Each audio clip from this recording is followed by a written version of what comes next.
Hi friends, இன்றைக்கி ஒரு ஸ்பெஷலான பர்சன் எங்கள் வீட்டுக்கு வந்திருக்காங்க. அவங்களுக்கு வந்து இன்றைக்கி பிடிச்ச மாதிரி சிக்கன் தவா ஃப்ரையும் சிக்கன் பிரியாணி செய்ய போகிறேன். அதுக்கு வந்து ஃபஸ்ட்டு 1 கிலோ சிக்கன் எடுத்திருக்கேன். அதில் 1/2 கிலோ தவா ஃப்ரைக்கும் 1/2 கிலோ பிரியாணிக்கும் எடுத்திருக்கேன். தவா ஃப்ரைக்கு வந்து 1/2 கிலோ சிக்கனு, அது கூட இஞ்சி பூண்டு பேஸ்ட்டு, வரமிளகாத்தூள், மல்லித்தூள், கரம் மசாலா, கறி மசாலா, கருவேப்பிலை, தயிர், எலுமிச்சம்பழம் எல்லாத்தையும் ஆட் பண்ணிவிட்டு நல்லா கலந்துட்டு ஃப்ரீசரில் வந்து ஒரு 1 hour வந்து வச்சிட்டோம்னா தான் நல்லா ஊறி சிக்கன் டேஸ்ட் கிடைக்கும். அது ஊறுற கேப்பில் வந்து நம்ம பிரியாணி செஞ்சிடலாம். நான் இங்கே வந்துட்டு 1/2 கிலோ அரிசிக்கு வந்து 1/2 கிலோ சிக்கன் எடுத்திருக்கேன். இப்போ வந்து 3 ஸ்பூன் கடலை எண்ணெய், 2 ஸ்பூன் வந்து நெய் ஆட் பண்ணிவிட்டு ஸ்பைசஸ்லாம் அது கூட ஆட் பண்ணிவிட்டு 3 பச்சை மிளகா, 1 கொத்து மல்லி இலை, 1 கொத்து புதினா ஆட் பண்ணிவிட்டு நல்லா கலந்து விட்டுக்கிறேன்.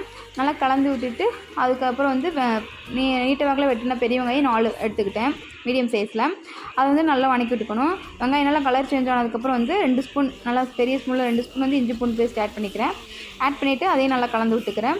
அது கூட வந்து மீடியம் சைஸ் தக்காளி 2 தக்காளி எடுத்துக்கேன். 4 பெரிய வெங்காயம், 2 மீடியம் சைஸ் தக்காளி, அதே ஆட் பண்ணிவிட்டு நல்லா உப்பு போட்டு நல்லா வணங்கிடணும். இந்தளவுக்கு வணங்கி வந்துடணும், அப்போ தான் டேஸ்ட் கிடைக்கும்.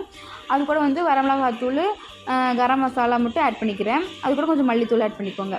அது கூட கொஞ்சம் 2 ஸ்பூன் தயிர், கொஞ்சம் எலுமிச்சம்பழம் புளிஞ்சு விட்டுட்டு நல்லா வணக்கி விட்டுட்டு 1/2 கிலோ சிக்கனையுமே அவ்வளோ ஆட் பண்ணிவிட்டு அது கூட உப்பு ஆட் பண்ணிக்கலாம்.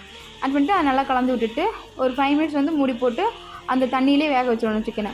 வெந்ததுக்கப்புறம் நம்ம ஊற வச்சுருக்க அரிசியை வந்துட்டு அது கூட ஆட் பண்ணிவிட்டு தேவையான அளவு தண்ணி ஆட் பண்ணிவிட்டு அதை குக்கர் வந்து க்ளோஸ் பண்ணிடலாம். உப்பு செக் பண்ணிவிட்டு குக்கர் க்ளோஸ் பண்ணிட்டோம்னா ஒரு 4 விசில் விட்டோம்னா ஒரு சூப்பரான ஹோம்மேட் பிரியாணி ரெடி ஆயிரும்.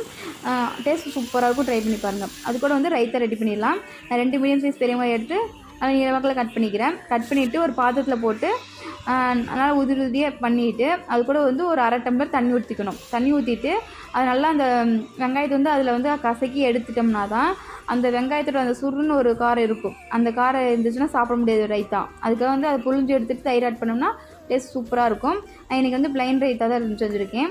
அது செஞ்சுட்டு அதுக்குள்ளே வந்து சிக்கன் வந்து மேரினேட் ஆகிருக்கும். இப்போ தோசைக்கல்லில் வந்துட்டு 5-6 ஸ்பூன் வந்து கல்லெண்ணெய் ஆட் பண்ணிவிட்டு எடுத்து வச்சுருக்க சிக்கன் வந்து அதை போட்டு நல்லா ரோஸ்ட் பண்ணி எடுத்துக்கலாம். நல்லா எவ்வளோக்குள்ள ரோஸ்ட் பண்ணுறோமோ அவ்வளோக்குள்ள டேஸ்ட் சூப்பராக இருக்கும்.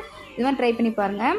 அதுக்கப்புறம் பிரியாணியும் ரெடியாக இருக்கும். பிரியாணி ரெடி ஆனதுக்கப்புறம் நம்ம சர்வ் பண்ணிக்கலாம். ஃப்ரெண்ட்ஸ், இவங்க தான் எங்கள் மணி அண்ணா, இவங்க தான் எங்கள் வீட்டுக்காரு. இவங்க தான் அந்த ஸ்பெஷல் பர்சன், எங்கள் வீட்டோட ஃப்ரெண்டு, எனக்கு அண்ணா ஆகுது. அவங்க வந்து இன்றைக்கி வந்திருந்தாங்க. அவங்களுக்காக இன்றைக்கி ஸ்பெஷல் செஞ்சுருந்தேன். வீடியோ பிடிச்சதான் மறக்காமல் லைக் பண்ணுங்கள், ஷேர் பண்ணுங்கள், சப்ஸ்கிரைப் பண்ணுங்கள். தேங்க்யூ.